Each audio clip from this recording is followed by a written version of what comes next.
किंक्रांत ही संक्रांतीच्या दुसऱ्या दिवशी येते. या दिवशी मुलांचे बोरनान का केले जाते तर वाईट शक्तीपासून संरक्षण होण्यासाठी.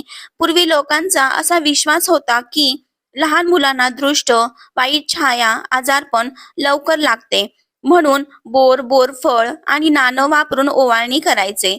म्हणजेच मुलावरचं वाईट निघून जावं यासाठी बोरनान करायचे. तसेच आरोग्य आणि दीर्घायुष्यासाठी प्रार्थना करायचे. बोर म्हणजे आरोग्याचं प्रतीक, नाणं म्हणजे समृद्धीचं प्रतीक. दोन्ही मिळून मुलं निरोगी, सुखी, समृद्ध राहो अशी मनी भावना, मनोकामना होती.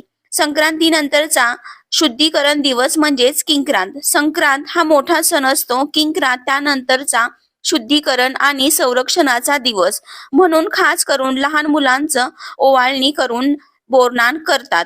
बोरनान कसे करावे तर बोरनान हे किंक्रांतीच्या दिवसापासून ते रथसप्तमी पर्यंत कधीही केले जाते. जसे हळदी कुंकू करतात तसेच 5 सवासनींना बोलवावे, त्याबरोबर मुलांनाही, लहान मुलांना आमंत्रण द्यावे. आपल्या मुलाला ज्याचे बोरनान करायचे आहे त्याला नवीन कपडे घालून हलव्याचे दागिने घालावेत व लाह्या, चिरमुरे, बत्तासे आणि त्यामध्ये तिळगुळ, बोरं, चॉकलेट्स हे सर्व एकत्र करून ज्या बाळाचे बोरनान करायचे आहे त्याला पाटावर बसवावे व त्याचे औक्षण करून त्या लाह्यांनी त्याला स्नान घालावी. मुलाच्या डोक्यावरून जे काही खाली पडले ते जी मुले आपण बोलवलेली आहे प्रसाद म्हणून ते घेतात.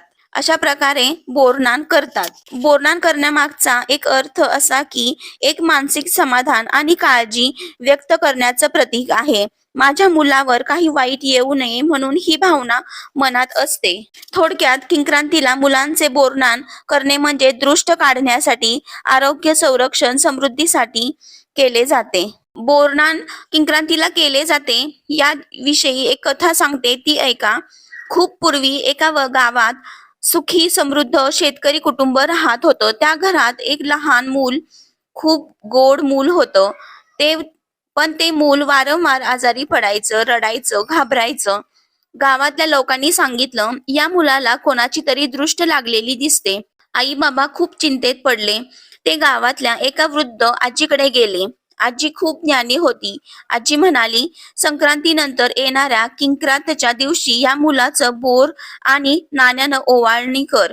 बोर म्हणजेच निसर्गाचं फळ, आरोग्याचं प्रतीक. नाणं म्हणजे लक्ष्मी, समृद्धीचं प्रतीक. हे दोन्ही वापरून ओवाळणी केली की वाईट शक्ती निघून जातात. आईने तसंच केलं.